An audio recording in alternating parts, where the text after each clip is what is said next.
And we thought at ESPN Esports, the only way to celebrate this monumentous occasion is if we brought together some of the biggest legends in the FPS world, in the world of all of esports. And this is why today we have gathered three legends here to have a casual conversation. Beta drops hopefully coming to you if the fortune favors you. We have Maelk, Seagull, and Pengu. How you guys doing? Silence. It's a special time. Special time. A very special time.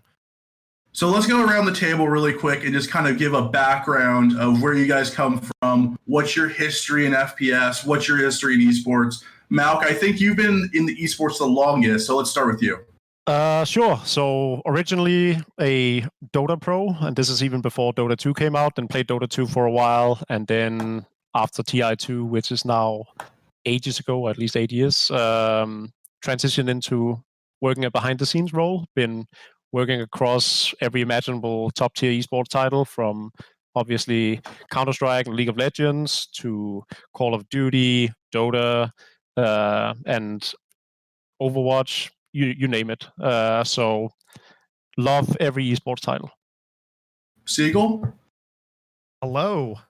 Hello. I've been playing FPS for quite a long time, but mostly fast-paced FPS games. So games like Team Fortress 2 back in 2008 is really where I got started. And then I became well-known in the Overwatch community, and I was formerly a professional Overwatch player for many years, many being like 2 or 3. And now I'm just streaming. I'm living it up, having a good time. And finally, the back-to-back Rainbow Six Siege world champion, Pengu. Give us your lowdown on your career, my man. I mean, you just laid it out there. Back to back. Well, no, I'm kidding. So Rainbow Six Siege is my very first FPS game that I've played properly. I mean, I'm Danish, so obviously I was raised with CSGO, Counter-Strike Source, etc. But it never really caught my attention. So I was a League of Legends gamer, so to speak. I loved mobile games, etc. And when Siege came out, I just kind of went with it, and I somehow just clashed really well with it, and I got quite good at it. And found success in the first Pro League season, then had a year of slumps and started finding success. Got the back-to-back World Championship at Invitationals, and finally, not finally, but I actually had the chance to play Valorant, which is incredible because I never thought I would be one of those people trying out a game before release ever. So it's been a pleasure. So just giving a little bit of background on what we kind of did. So it was a 3-day event Riot hosted online. I believe Seagull and Maelk were on the NA server side of playing with the NA playtesters, while Pengu was on the European side. So we have a full view of who was good, what was going on in the the high-level matches. Starting with you, Maelk, let's just go around the table. Who were you maining? What characters were you playing with, and what were your overall first impressions of the game? I mean, I was dumbstruck by how good the game is, first and foremost. It's everything you could ever want from this specific game. And I jumped into it playing something else because everyone was up in arms over Phoenix and Jet and whatnot. So I tried out Viper for a long time. And I think she has a lot of strategical depth that I really liked and enjoyed playing with. Played some Sage, who I expect to be probably the most integral agent once the competitive scene takes hold. Definitely a great character. But yeah, overall, I think all of them have tremendously entertaining skill sets that offers a deep variety of strategy. Seagull? Well, I noticed on the NA server, at least, there's a lot of CSGO pros, and they're all really good. So I just let them pick Jet and run around and Phoenix. And I just sat there. I was like, yeah, oh, you guys want to lock that? I was like, oh, I'll pick Sage. I'll be that guy in the back. And I played a lot of Sage. I tried out Cypher a little bit, who has a ridiculous skill cap. I was trying out a lot of the utility characters because I know that a lot of these CSGO pros who transfer over this game, they kind of just own. And so I don't want to out-aim them. I just want to just big brain them with abilities and then shoot them when they can't shoot back. Pengu? That's cool. Same story. I was playing with gunners that knew what they were doing, and they're like, yo, Pengu, there's this character called Sage. She can like heal and stuff. If you can play her, then we can just do our thing. I was like, sure, whatever.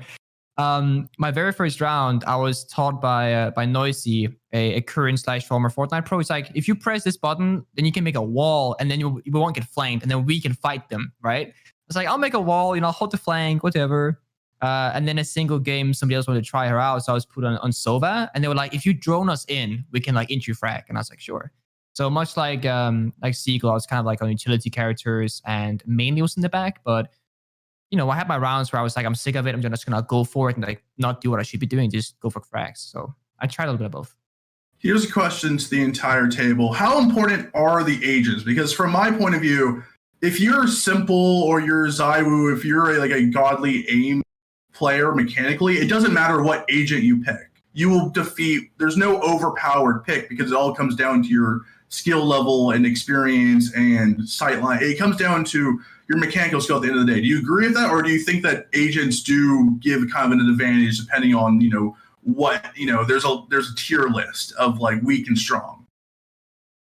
Yeah, no, I agree with that perspective. I think even if you play Sage, which comes off as a support or utility character, in actuality, she can take duels, right, and she can heal herself immediately afterwards, assuming she wins. And because the gun skill and the movement speed is the same across any of the agents, it doesn't really matter all too much, which is a welcome change from other FPS titles, such as, for instance, Overwatch, where everything comes down to which kind of character you're playing. So definitely the mechanical ability to overrule what agent you're playing is a huge factor. I think it's also too early to say in a lot of ways. As people become more skilled, they'll become more used to like certain executes and defaults. And so when that stuff gets more evolved, you'll probably see it in the first like couple weeks. People will expect to see those things. And obviously, since everyone could buy the same weapons, you aren't in an outright loss just in the, they can just, kill me and there's nothing I can do department, similar to how Overwatch is very often in that regard. So it's mostly in the strategy depth, I think. Yeah, I was gonna say the same. Like everyone has the same weapons, so it's not like you're restricted on a support role and non-support role. I do think that some characters can kind of force higher skill ceilings than others. Something being like fast mobility like Jett, or someone like Phoenix who can kind of force entry fragging or popping your ultimate, and you can just kind of go into something crazy and come out alive no matter what. I do think you can force those plays, right? Whereas if you do play a Sage, yes, you can heal yourself. And you can even use your quote-unquote defensive wall to elevate yourself onto obstacles you can't normally reach in heights. But at the end of the day, you'll probably find more value, with the Sage being backline and with someone like Phoenix being the interfraggers. But as Seagull said, it all comes down to metagame, and there is no metagame yet. I do think, though, Jett is the outlier because a mechanical aim god will have a built-in weapon that beats most other weapons. That keep replenishing. So even when you go down to the economical game, which is a huge part of Counter-Strike, for instance, the fact that you have a built-in weapon that auto kills in one headshot, that allows you not to actually spend any money on weaponry, that seems pretty good. Yeah, I agree with that. I think if you're like a mechanically a very skilled player, Jett's abilities, obviously they give you like a higher chance to clutch because of the dash, a double jump, stuff like that. Well, not really double jump, more of a float. And the fact that you could still frag out on eco rounds because of her ultimate is going to be insane for those aim gods, I think. It's true. So let's get into a little bit of, I think a lot of people want to know is the rumors. Who are the kings of the servers? Who is ruling the boot camps? From your guys' point of view, which players did you play with or you heard of were the most impressive in your respective boot camps? Obviously, Maelk and Seagull, NNA, Pengu, and EU. Who have you heard or saw that was really popping off and like getting ready for their Valorant pro career? I'll start with this one since I'm the only EU person or EU server side. I played with mostly streamers. I played with Stormin and Forsen the most. Those are the two like biggest names that I knew of. And I was like, we got Forsen, dude. We got a memester on our team. There's no way we win, right? The guy insta-locks Omen, doesn't say a word. I'm like, that's interesting. He's like, can I just buy like the OP, like the AWP of Valorant, basically, a sniper, the one shots? And we're like, sure. And he just pops off. The ultimate's in the back line, perfectly flanks. Like he'll take the fuser, like teleport to bomb site, plant out of nowhere. And he was literally our top fragger pretty much every single game. Meanwhile, I was running around as a current pro player in a different FPS title, dropping like 5 and 12 stat lines, which is terrible. So I was very impressed by Forsen. Dang. I didn't expect that. No, Forsen the god. Yeah. Forsen is just really good, apparently. I'm excited to see him play it. Forcing carrying the back-to-back. Yeah. So in NA, there was a lot of pre-mades, and so I didn't have the opportunity to watch that many of them because I was usually spam queuing. But from what I saw, Asu, Dizzy, and Shroud, all three of those are incredible gamers. From the few games I watched, they are insane. They are truly like crazy at the game already. Yeah, I can echo that sentiment. I think the Counter-Strike players especially all definitely stood out as, they drop 40 broms in all of their games regularly. I have a special shout out to the female players of video gaming, like Pterodactyl from Immortals was really, really good. Pokimane was good. Brook AB from 100 Thieves was good. Like, it was impressive to see how good everyone across the board actually was to some level. Yeah, Pterodactyl was wild. Like, my first game in Valorant was with her. It was basically her putting up 45 kills and still losing. To kind of give you a little bit of info of how poor our team was, is she put up 45, and I think Jericho, the streamer, was on the other side putting up like 35. She is cracked. She's actually really, really good. So Pterodactyl, Immortals content creator, go follow her. She definitely is going to be one of the bigger names, I think. Like, as this beta period opens, you see a lot of, pros kind of stepping out of the shadows. Well, she's always been a great Counter-Strike player in her own right, so it's not too surprising. So it's such a big opportunity for Counter-Strike players and content creators. It's a lot of them are going to pop off in this game really hard. I believe Ace actually, he had 54 kills in a single match. I think that's the highest I saw of anyone. Every time I spectated him, he was popping off incredibly. Yeah, to Cody's YouTube video, it says Valorant gameplay, 54 eliminations, world record, energy ace. And I'm like, yeah, that's pretty accurate. Yeah, he's crazy. Yeah. So going from, the rumors and all that to the actual gameplay, let's talk a little bit about the guns. Which guns were you kind of like going towards? Which guns do you think were overpowered, if there are any of them? Let's talk about the gunplay in Valorant. Starting with Maelk. I would say so. Firstly, I didn't use the ADS ability at all. The game just the weapons function perfectly fine without it. Like, it's the same, if not better, honestly. I like the Bulldog for the financial aspect of it. At 2100, it came in pretty fine. It has a 3-tap that should put down anyone. But generally speaking, the AK, the name eludes me right now, the Vandal. The Vandal is, I think, by far the best weapon in the game. I wasn't too convinced that you even needed the Guardian, the Orb, just because of how good the Vandal really was, and that clicking heads seems, to some extent, fairly easy. So, from my personal experience playing, the game essentially, it takes the Counter-Strike mechanics and they take the edge off. So movement speed's a little bit slower. Spread is slightly more forgiving. If you're doing those cross-map shots trying to fight an op with your AK or your Vandal, you can now ADS, even though you get that rate of fire decrease. I would generally agree that the Vandal does seem really, really strong. But honestly, the one gun that was a big surprise to me was actually there's a 1000 SMG called the Stinger, which if you come around a corner and you pre-fire with it, as far as I know, it has the fastest rate of fire in the game. So if you come around a corner pre-firing, they have to one-tap you or they will always die. And then the second one is the pump shotgun, whose name I can't remember right now. The Bucky. Yes. Oh, the Bucky. Oh. Yes, I was going to mention it. Yes, it is insane. Yeah. So the Bucky, a lot of people, I didn't realize this until about 8 hours in. The Bucky has a default left click. So you can think of it as just your normal pump shotgun. The left click is your normal pump, just like boom. The right click kind of acts as a right click from Roadhog if you've played Overwatch, where it shoots out like a dummy shell to 3 to 4 meters, and then it shoots the shotgun from there. And so when that happens, it essentially has this minimum range, like a sweet spot.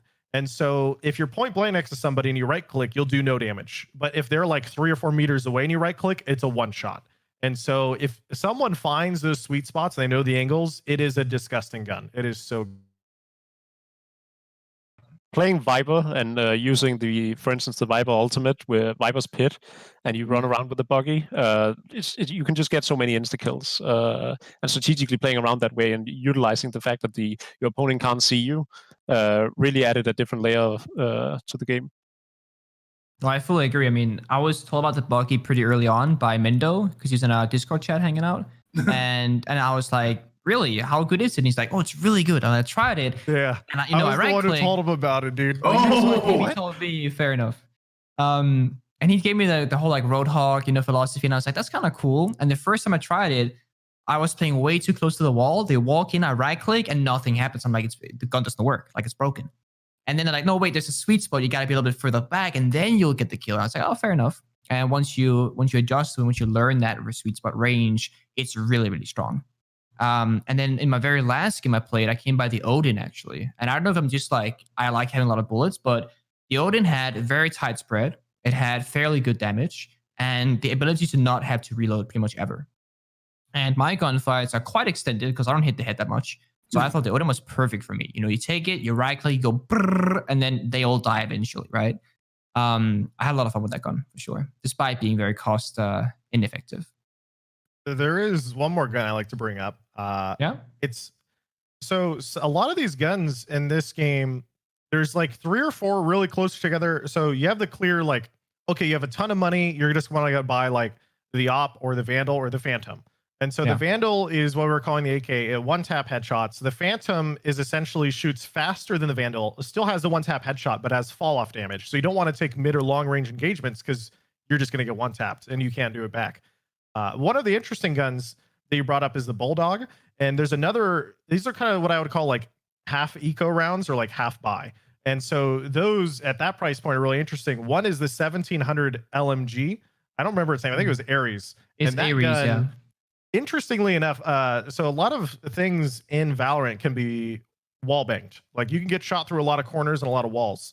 And so interestingly enough, the 1700 LMG has high bullet penetration, very unlike almost any other gun. The normal rifles you buy, they only have medium. And so as far as I know, only the Sheriff, the snipers, and LMGs have high bullet penetration. And so that gun, even though it's an eco gun, 1700 LMG, doesn't shoot that fast. It could have some really niche uses for wallbanging people. Interesting. Let me ask you on pistol round, what was your setup? Because I always did the Frenzy light armor, which is the equivalent of let's say Counter-Strike. It's the equivalent of Kevlar without a helmet and a C-set, but with a larger ammo, base ammo. So it's just it's quite amazing having that ability. It's a mini SMG basically, and you have a armor kit as well instead of going for a deagle. I use that same combo a lot. It depends a lot, I think, on the character you play. So if you're playing Sage, for example, her wall is significantly better in a pistol round because when the only guns people have are pistols, how do you shoot down the wall? It takes forever. And so I couldn't do the Frenzy armor as much on a character like Sage, but I could do it on a character like Phoenix. And it's very strong. Certainly. I mean, I personally loved the Sheriff, just like, the whole like flare aspect of it all, getting like very satisfying one taps, or playing the Ghost as well. I didn't have a whole lot of success on pistol rounds, but as you're mentioning, Seagull, buying things when you're playing Sage and pistol rounds, when you can get the wall to counteract like their weapon choice, so to speak, was very important to me. So I didn't do a whole lot of things when I was playing Sage, to be fair. I just bought the wall. One of the interesting strats I saw was when I was with some alpha players. One of them would just drop. So like, let's say you wanted to get your abilities out and like you're a Sage, or maybe you're another character whose abilities are super useful. They will just drop each other the Sheriff or the Frenzy. So that way they can have armor plus Frenzy plus abilities, and they'll just be like the carry, like they're going in last. And it was really cool. That's an interesting concept, actually. Yeah. Yeah, like we didn't try that. Superman builds like that seems pretty good. It's kind of a like glass cannon. Like if you go like all DPS, Kha'Zix jungle in League of Legends, like you can kill a lot of people, you also die really fast, like so to speak. Although in this case, when you have armor and a good weapon, a little bit different, of course. But it's very all in, because if that person were to get taken down in a very unfortunate gunfighter scenario, a lot of your investment kind of goes to waste. You might not be able to pick up the gun because it's in a deep like environment, or you have no more armor on all the players, etc. But it can definitely have some upsides.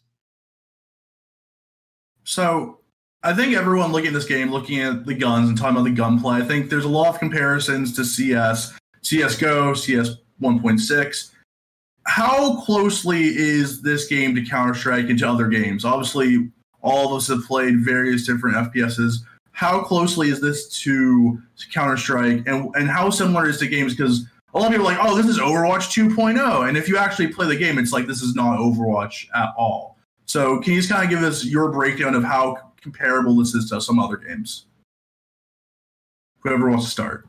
I think it's mainly movement-wise when I think of CSGO. Like it's because Siege, you have a lot of crouching, proning. Obviously, you have lean mechanics, which you don't have in either CSGO or Valorant.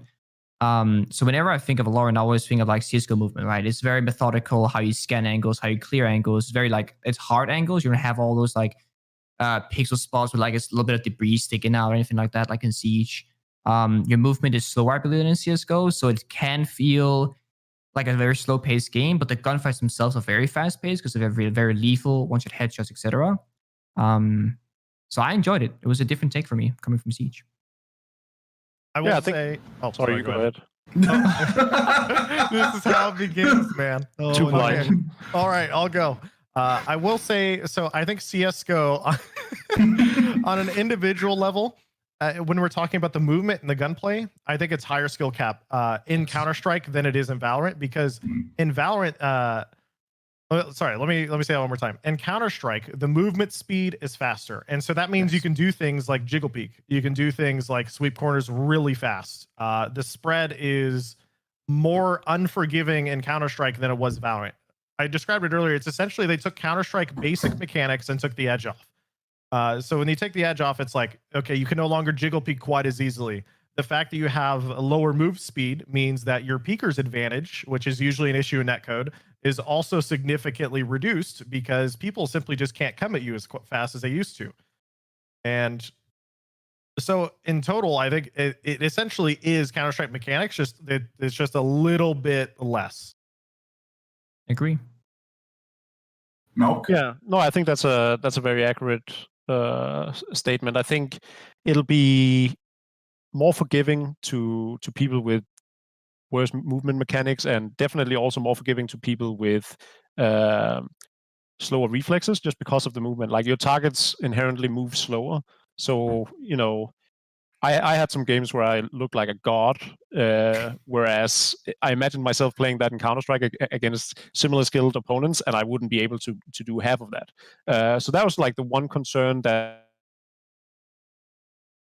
how this game will translate into competitive play, just because I think there's going to be a lot of people that'll be like, well, Counter-Strike is still the grandfather and the more skilled game, but much more so in the same sense that people think that way of Quake as well. Like there's some people that will just always find themselves to be, we're more elite than this game, and so forth and so forth. I think Valorant combines a lot of the best of different titles, and I think it can create this FPS niche of its own, where sure it takes a lot of the good things from Counter-Strike, but it also has its own creations, and has other things from other games as well. So I would be careful with comparing them all too much. Granted, it still largely leans up against Counter-Strike. Yeah. I will say there's a lot of Overwatch comparisons because of the fact it has abilities. Yeah. I will say one of the things that I think that I did notice by the end of the playtest is in Overwatch, we have a lot of combos. And by combos, I mean like one teammate will do this and you play off of it instantly. So like an easy example, which is in this game and also probably Siege, which is one of the characters in this game has a flying drone. And so they just push with the drone and then you instantly can entry frag with that. And it's like those types of basic team play combos, not just on a strict FPS angle level, but literally abilities you use. That is in this game quite often. It's just it's all FPS aim based is the key factor. That's what I liked about it, is that I felt like as an individual I could do X%, right? I could get so far, but if I had a teammate who has a smoke grenade or some sort of utility gadget that can enable myself and himself at the same time, I can do so much more, right? That's what I loved about it, is that it's not CSGO where I'm going to buy my own flash grenade and my own smoke grenade and my own heat grenade. No, I need certain characters or certain agents in this case to assist me to achieve my goal and how to take the bomb site or how to retake the bomb site, etc. I love that aspect. It was Pengu, more, sorry? How do you think Rainbow Six Siege players are going to transfer to this game? Since you are from that sector, how do you think R6 players are going to transition if they do want to transition to Valorant? I think a lot of players will first feel intimidated because it's much slower than ours. Like we don't have the fast lean mechanics, the crouch spam mechanics. Movement is a lot slower. We can't sprint in this game, etc. I think the biggest thing that I learned very fast was that I don't have any drone information. So in Siege, you'll have a prep phase where you'll have half a minute of just like droning around, gathering information, and then you'll act upon the information when the round starts. In this game, you go in dry, right? You have no information, you don't know what their setup looks like, but you'll quickly realize as you dry peek corners, etc., or you have an understanding of the meta. And I had to spend a lot of my time, understanding that I don't know what's on the other side of this wall. So I got to figure that out by actually going in there and peek it rather than waiting for my teammate to peek it for me or to get that invisible drone that we normally have, right? Which we don't have in this case. I think Siege players will find it interesting, however, because the dynamics are much different. You still have the quote-unquote character-specific traits, like the spells, the assets, etc., and kind of the niches of each character. And that's what Siege has as well. We have characters that can only do certain things. But in terms of aim, it's a whole different game. But I think most people will welcome it, to be honest. It's a high skill cap game. People love that. Go on. Sorry. As someone who's actually tried to learn Siege in the past, Siege is an interesting game because it just so much of the game comes down to the map design more so than most other FPSs I play, where like you can be really good at FPS games and you can have, if you go play Siege for the first time, you'll have entire maps where like you've seen somebody like 2 times and that's it. That's your whole game because you've gotten shot and one tapped. And so I think this game feels much more noob friendly than a game like Siege, strictly because of the map design. And I think the strategic aspect is a little more, what's the word for it? Like palatable, or like the new player can more easily directly see the strategy in a game of Valorant than they can in a game of Counter-Strike in this case, because in Counter-Strike, if you're a new player starting CS for the first time, like you're just like, okay, I have flashes and I have smokes. Okay, how do we do this? At least in this game, you go, oh, I need this character because they have this ability that lets me go through this choke. Or maybe, at least to me, it feels like it is potentially more noob friendly for it to be character based because they go, oh, I just need that character to come with me and we can do this together. Yeah, I think Siege started the same way, having very few characters. Like you had a character called Bandit, and that character can electrify a wall, so the Heart Breach or Thermite can breach that said wall, right? And then you have a Thatcher that can destroy the bandits on the wall, so Thermite can breach the wall. And it's very like, they take this, we counter, then they counter, then we counter, right? That was Siege when it came out 5 years ago. 5 years later, we've added many, many more, operators, as we call them in Siege. And the game has gotten so much more complicated, and there are so many counters, etc. And it's very difficult as a new player to watch and understand what's happening and why we're doing certain things. And I do think that in both CSGO and Valorant that we have this opportunity that it's a lot more clear who's doing what and how they're going to do it. I feel like, as you said, more noob. I'm almost going to say noob friendly. It's just a toxic word. New player friendly, so to speak, where you can kind of just download the game. You can walk around and be like, oh, I don't have smoke grenades, so I can't smoke. But I have this wall I can put up, or I have this drone I can use, or I can have flashbangs, for example. And you can quickly realize, oh, I can help you out, right? I have this kit, and I know that you have this kit. And if you combine them, we can try and do something together instead of just all having the same or having nothing.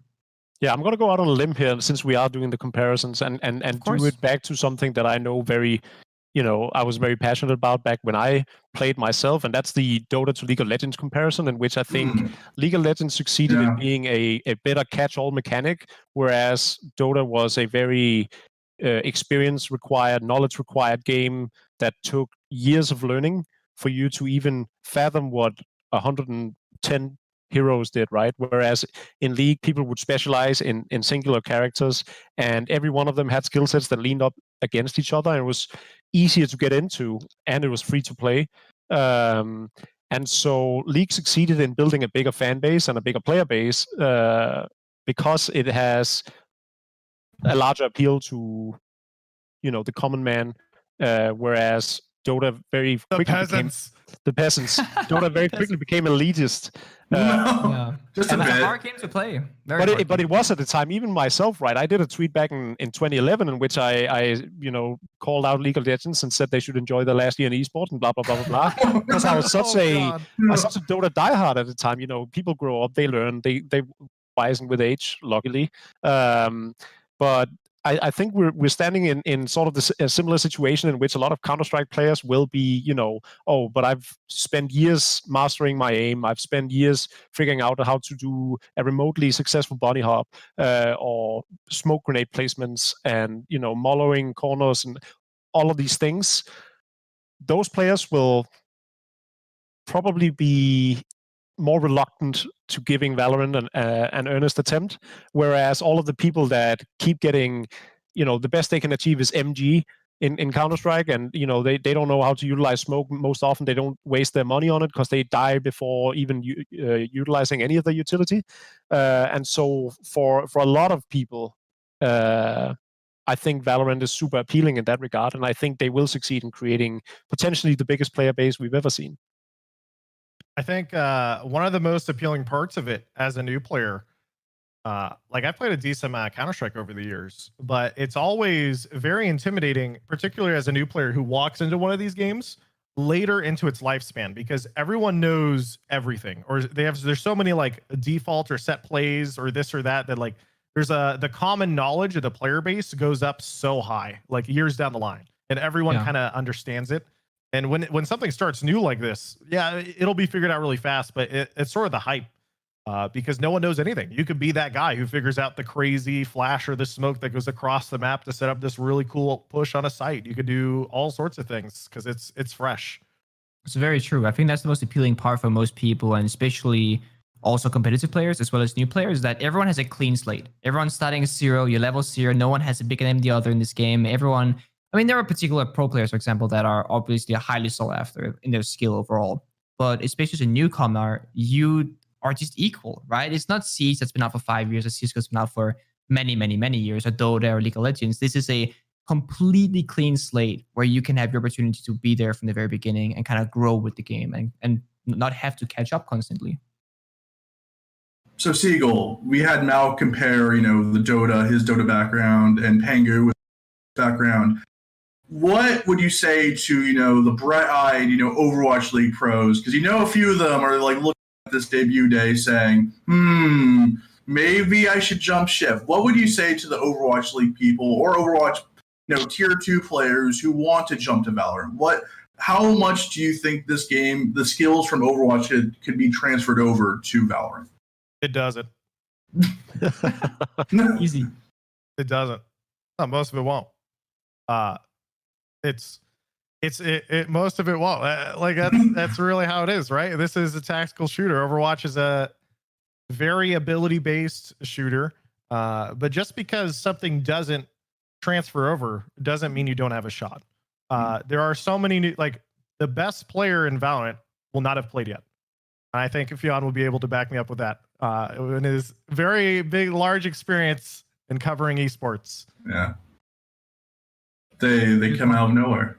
Yeah, well, I think that's how it works. From my own personal experience playing games, usually how this is going to work, and this is what I did in Overwatch, is the people with the most directly applicable game will transfer over the majority of their skill and completely dominate the scene for 6 months or more at the start. So I did it in Overwatch. A lot of the TF2 guys did it, where we're coming from Team Fortress 2. We're playing Overwatch. Very, very similar game. And one of the early lands for Overwatch, 70% of the players there, and there's 20 teams, were former competitive TF2 players. And where are those guys now 3 years later? Well, most of us we're gone, right? I lasted much longer than everyone else at that point. Hey, but I'm just saying. And so same idea here, right? Yeah. All these CSGO pros and probably Siege players too. I don't know. I would imagine Siege actually transfers very well to this game as well. There's probably a ton of tier 2 Siege players who are not on good contracts, who are just hoping to jump ship. Same thing in Overwatch. It's not like the Overwatch tier 2 scene is very well supported, right? They're just trying to get by. And so for them, they're going to look at it and go, this is what I have now, but this is what these people are doing in this other game. Why would I not just go jump ship here? And so the longer term threat to franchises like Overwatch and like CSGO or anything like that isn't the immediate. I think it's more of just it steals all the new players, because particularly for Siege, the new player experience is so punishing. Like it really is hard. And so I think Siege, for its hardcore player base, Siege plays nothing like this game. Obviously, you would be able to tell me much more than me, but I've watched some games, and it's I think, the hardcore Siege player base in long term, they're fine. The CSGO, they're fine. Like, these games aren't going anywhere. It's the new players over the course of many years, which game are they going to choose? Because in my mind, that's why League of Legends became bigger than Dota. I think it's a really good example. Like, I was going to say that, Siege is very punishing for new players. And the first game I thought of myself was Dota. I've played League of Legends for many years. And recently, last year, I tried out Dota and gave it a proper shot. I was like, I'm going to play at least 500 hours. I'm going to try my hardest to get good at it. How far will I get in 500 hours? The answer is I didn't get anywhere, right? I was just as bad as when I started, pretty much. The game has an incredible amount of knowledge and skill required to even touch the surface. And that's the beauty of it. That's why I love it. But it also makes the player base and the fan base much more hardcore, for the long-term players, because the new players are having a hard time finding their ground, so to speak. Yeah, the learning curve of Dota is really, some amateur climber trying to trek the Mount Everest on day really one of his.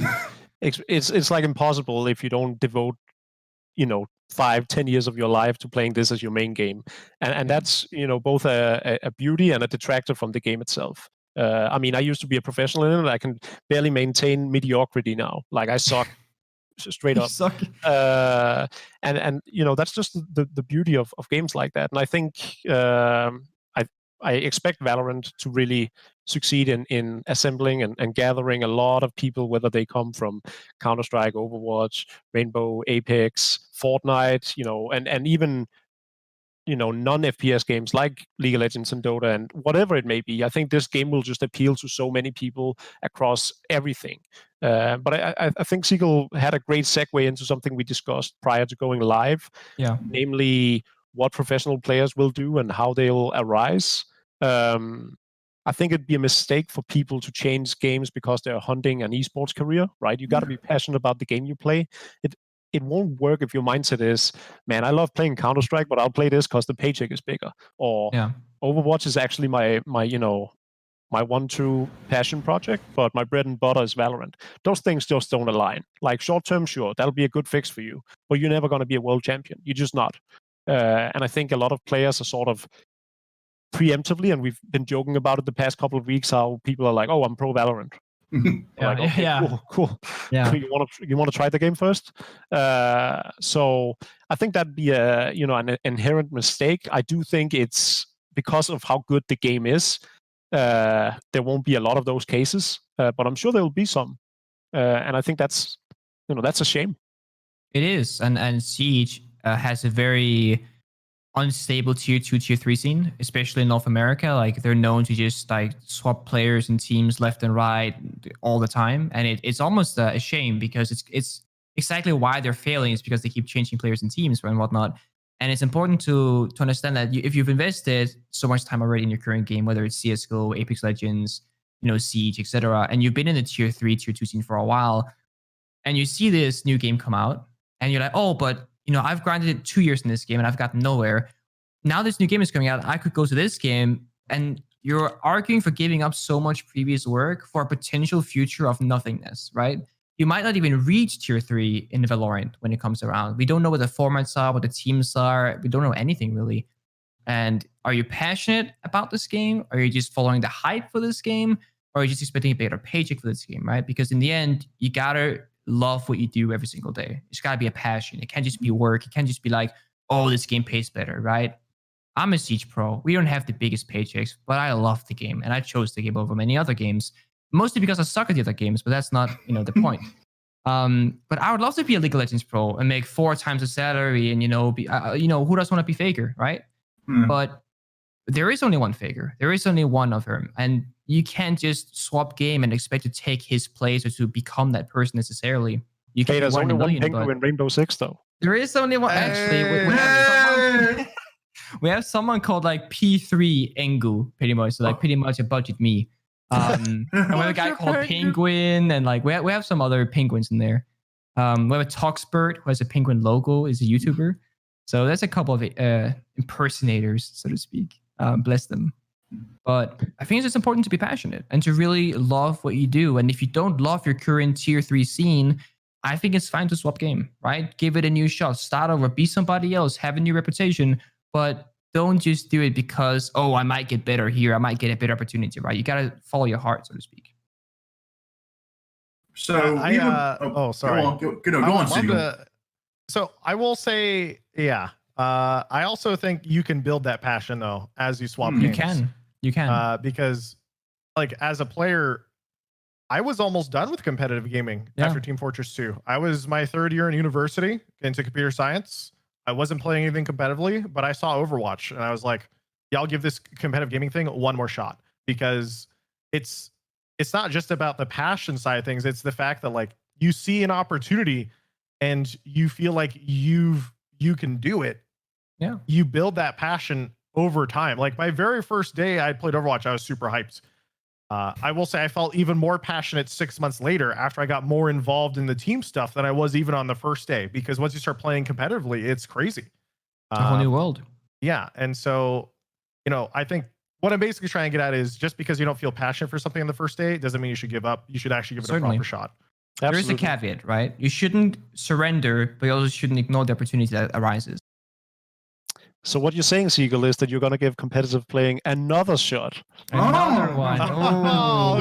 One more shot. I would love to see that. Yeah, we'll build some stream teams. We'll enter these tournaments. The best part about making stream teams, if you win, everyone else is embarrassed. If you lose, no one cares, because you're streamers. You have no expectations. So imagine you enter an open bracket tourney and you upset somebody. Wow, those guys must be absolute trash. But then you lose. You're just streamers, Yeah, that's a good point. There's no losing there. It's just winning all the way through. It's all about the fun. Honestly, yeah. So we have about 20 minutes left in this roundtable, and I think to close things off, if you go on to ESPN.com/esports, we did a story that came out today where we polled over 30 of the play testers during the online boot camp to basically make their Valorant agent tier list. What agents are good, which agents are bad. We wanted to get, the play tester's opinion. So I kind of just want to go down the 9 agents available that were available to us during the boot camp and just kind of discuss each one and go through the ranking and what's your thoughts, overrated, underrated, all of that, and just kind of what was your experience with each agent. So ranked number one, 58% of the pollsters put this guy top 3, high tier in their rankings. By far, number 1 was Phoenix. Yes. I think it's a very 1-to-1 when it comes to CS. I think a lot of CS people could just pick him up very easily. So what were you guys' opinions on Phoenix? He's good, but I had no idea people would rank him over Breach that high. No? Yeah, I'm surprised. He is very, very good, though. He is very good. I feel like he's very versatile. The first thing I noticed in EE was how often I would actually get punished by his abilities, like his flashbang specifically. That was my highest amount of deaths to a single ability. That was the flashbang. Like, it screwed me over so many times. The fact that he can heal himself, has a wall to line of sight. The fact that his ultimate is just running it down mid lane and just like going crazy, and then you can come back with no punishment. I feel like he can just punish worse players than himself and at the same time reward himself with those abilities. That's why he's at least top 3 for me. Tyler sort of touched upon why that is, right? There's a lot of Counter-Strike players in the testing weekend, and Phoenix has a full utility kit similarly to Counter-Strike and an extra life. So the fact that he has a smoke grenade in some sense that damages and heals. He has a Molotov, he has flashbangs, and he can have 8 seconds of invulnerability or immortality in a sense, and then TP back to where he started that ultimate. Those things are just incredibly good for side taking and angle peeking and whatnot. So it's not surprising that Counter-Strike players especially would feel compelled to say this guy has it all, right? I still think everything will change over time, and I think those rankings will, in a month from now, already look drastically different. But I do think Phoenix is up there just because of his kit. I agree. Yeah, I totally agree with that. I think the other thing that's very surprising about Phoenix is the flashbangs. You have to react so fast. Yeah. You do. Like you really have to do. turn very fast in order to not get flashed in this game. And so I think it's very much a noob punisher, because as we get better, people will be able to improve the reactions to those and obvious stuff. But on your first day, you're just going to get owned by a flash. Well, I also think that regardless of how good you are, even if you're a seasoned Counter-Strike pro, I actually think reacting to his blind is harder than it is flashbangs in Counter-Strike. So that'll always be punishing to a certain level. And the fact that he can curve them and everything, it just makes it like the best possible flashbang almost. You don't have to do a pop flash. You don't have to practice how to best do them, and your opponent has less of a reaction time to it. Yeah. So going from Phoenix, number 2, any predictions? Seagull, who do you think is number 2? Breach. Not Breach. Not. No? Yeah, we're gonna have to take some. We're gonna have to wait some time to get to Breach. Yeah, Breach is not. I'm very surprised because Not a lot of Very players played. surprised. from I think from the pre-mades I was watching, people who saw Breach were so upset. Like it was by far the most infuriating character to play against. We'll get to Breach in a bit, but number 2, Sage. Yeah. Oh, okay. Yeah, of course. Yeah. Who wants to start with Sage? We kind of touched on it earlier. The fact that it's like your quote unquote bread and butter support player that gives you the like revive to a teammate, the wall, which is very unique, healing, which is semi unique. You know, some characters have it. It just kind of makes sense.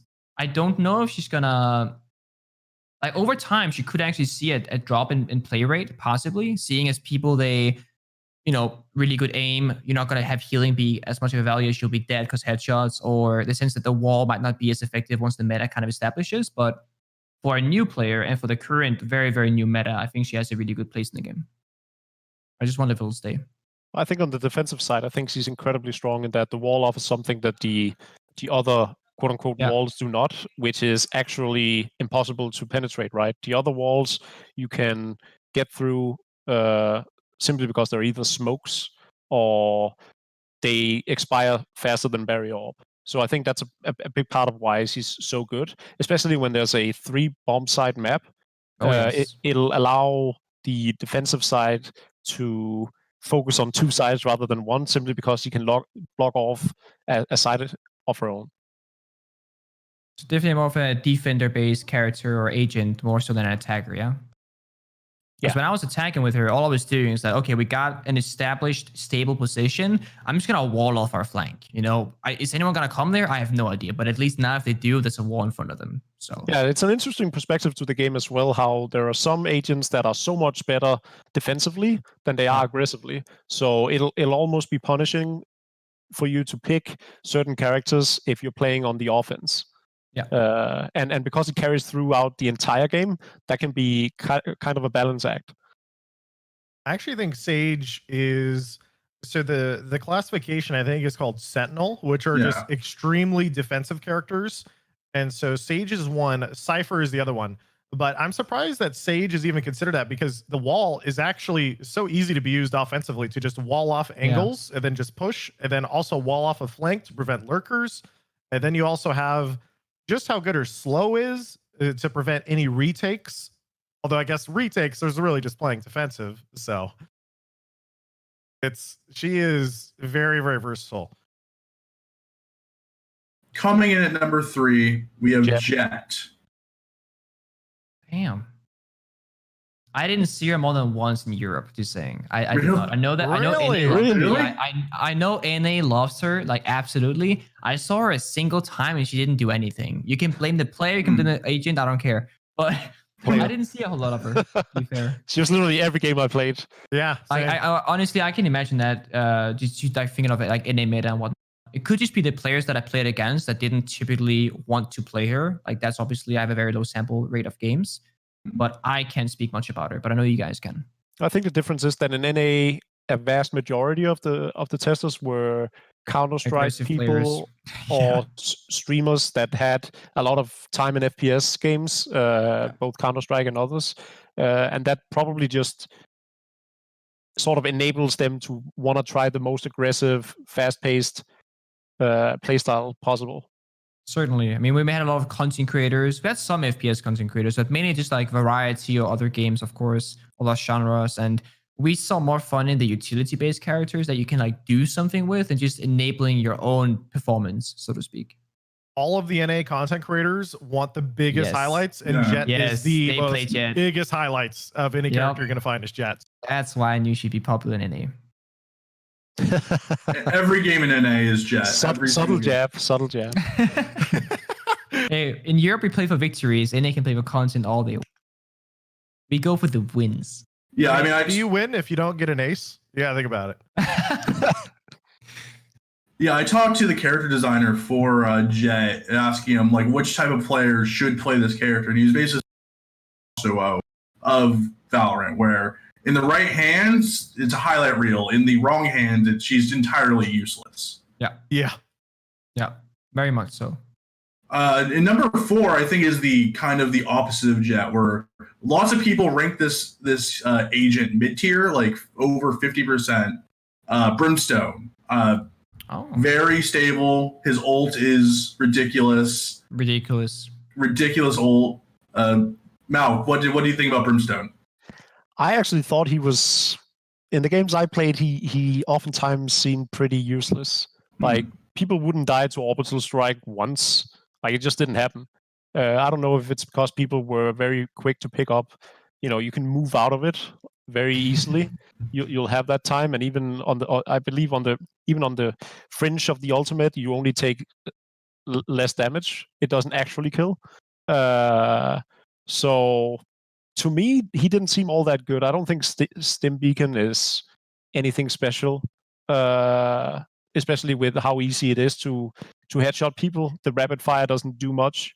Sky Smoke is interesting for strategic purposes, but generally speaking, I don't think Brimstone has a very good kit. Like, I think he's probably one of my least favorite characters.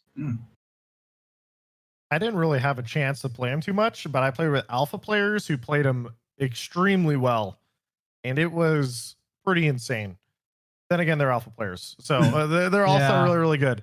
I will say his smoke was very, very good if you can coordinate with the team. And then the Stim Beacon, most new players I found playing Brimstone did not use Stim Beacon, but the alpha player I played with used Stim Beacon like every push, and so it turns your Vandal into better than a Phantom fire rate. And when I talked to him about it, I was like, why do new players like struggle with this character with Stim Beacon? He said, because when you shoot faster, it ruins the rhythm of you trying to control the spray because you aren't used to it. And so he has a high skill cap if you want to use Stim Beacon with him, because you have to get used to the faster rhythm with that character.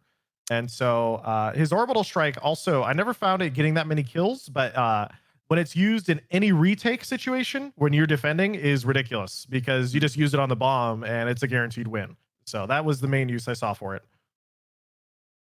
It's fair. I mean, I just love the depth of, utility in terms of stratting with the smokes, like basically having global smokes that are quote unquote like easy to land once you like know the landscape. It's not like you gotta toss it, bounce it off a wall, anything like that. You can be far off the push, you can be flanking, lurking, etc., and you can still assist with the initial push to the bomb site. I love that aspect.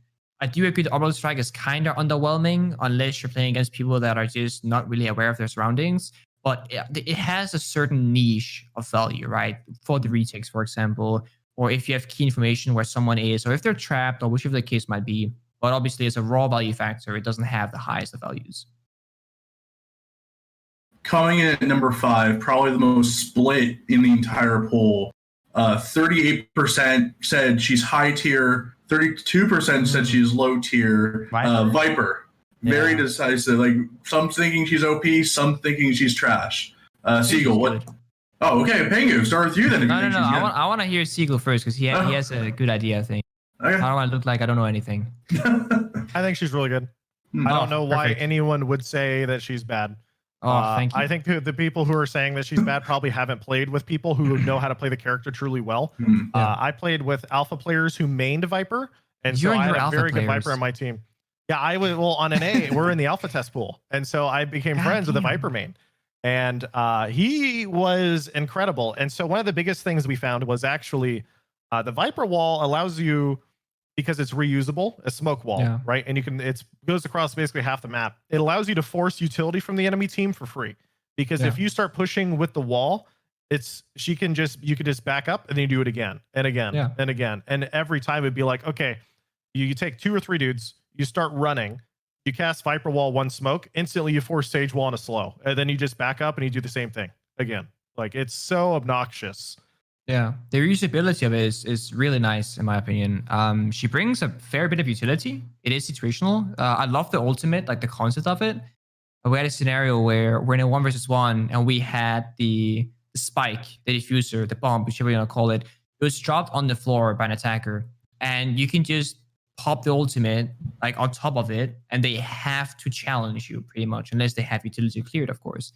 Or post planned, like you have the bombs under control with the Viper pit, and it's just, you have so much to do there. I love the aspect. I think it's probably more punishing for new players that aren't as comfortable walking into the smoke or clearing it, but for now it seems pretty fun.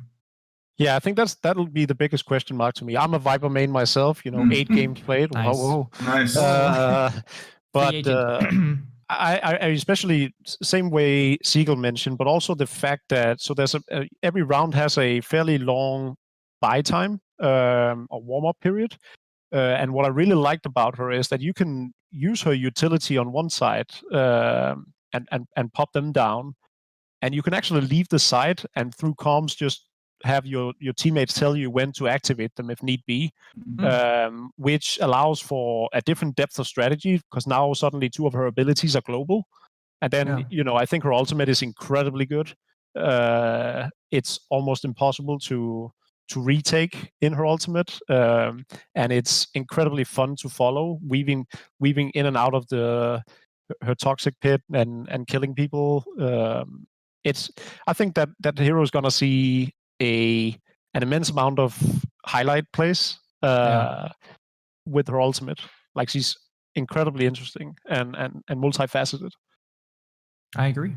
I do agree that she probably also has one of the weakest skills in Snakebite, which I think is awful. Is that her poison pool? Yeah, it has to be. It's not that weak. It does a lot of damage. Yeah, but you have to combo it then. Like, it combos well with Sage, it needs something. Like, it's fairly easy to get out of. Isn't it the same as like a Molly though? Like, effectively? Yeah, I guess so. I guess it does take, but it's much harder to utilize and land well, and you have to be close. Gotcha. In 6th place, we have the Recon King, someone who kind of caused a stir when his trailer popped, and basically everyone's saying Hanzo 2.0 is coming to Valorant. Sova from Russia. So obviously from the Overwatch scene, Seagull, I'm sure you saw a lot of being like, oh, it's Hanzo 2.0, wall hacks, blah, blah. What was your opinion on Sova, seeing him through the playtest? He is very, very good. Alpha players. I ran into an alpha player who knew every bounce with Sonic, and so he would place his Sonic at the top of buildings, so that way you could barely shoot it unless you're at a very, very specific angle, but it would cover like half a site. And so it was super obnoxious to play against. And again, his ultimate reminds me a lot of Brimstone, where it's difficult to get value from, but it's very, very easy to get value with if you're on attack and you just know that they have diffuse and you immediately just start ulting the spike, you're in a good spot. That's tough. It's interesting because so far I would say as a new player, he is very annoying to play against because I don't know all the recon bolt stuff, and his ultimate I never saw get used that much, or like I never died to it. So it's hard to get value from unless it's like being used on the spike. But most of all, that was my impression. He's just very obnoxious. Yeah, no, I think that's a great way of describing him. He's so disruptive. he has a lot of different skills that requires your attention. Like you have to pay so much attention to each of his abilities, whether it's the recon bolt or the drone or his ultimate especially. And he can force you out of position unlike any other. Like I think he has 3 skills that, or all of his skills that actually needs you to move. I think the biggest detractor in him is that oftentimes I would prefer simply carrying my weapon rather than using his bow.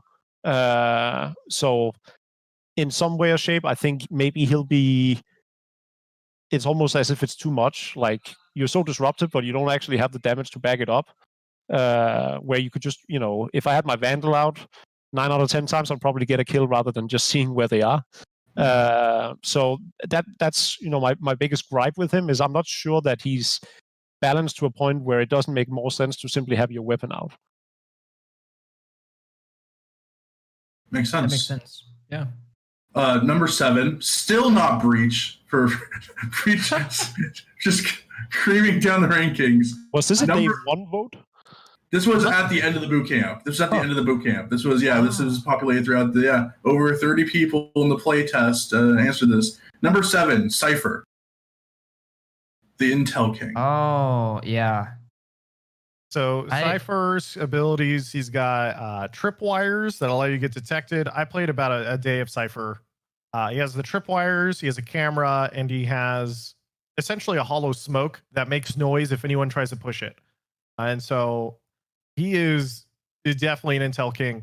I think his basic abilities are very strong. His ultimate is tough to use. So his ultimate, what it is if you find a dead player, similar to Cav and Siege, you reveal all players on the enemy team. But it only reveals them for like 1 second, and that's it. So it's like just a singular ping, basically, or a single flash, and that's it. Exactly. And so I found his ultimate to be very hard to get value from because, I could see who's on which site. And we thought at ESPN Esports, the only way to celebrate this monumentous occasion is if we brought together some of the biggest legends in the FPS world, in the world of all of esports. And this is why today we have gathered 3 legends here to have a casual conversation. Beta drops hopefully coming to you if the fortune favors you. We have Maelk, Seagull, and Pengu. How you guys doing? Silence. It's a special time. Special time.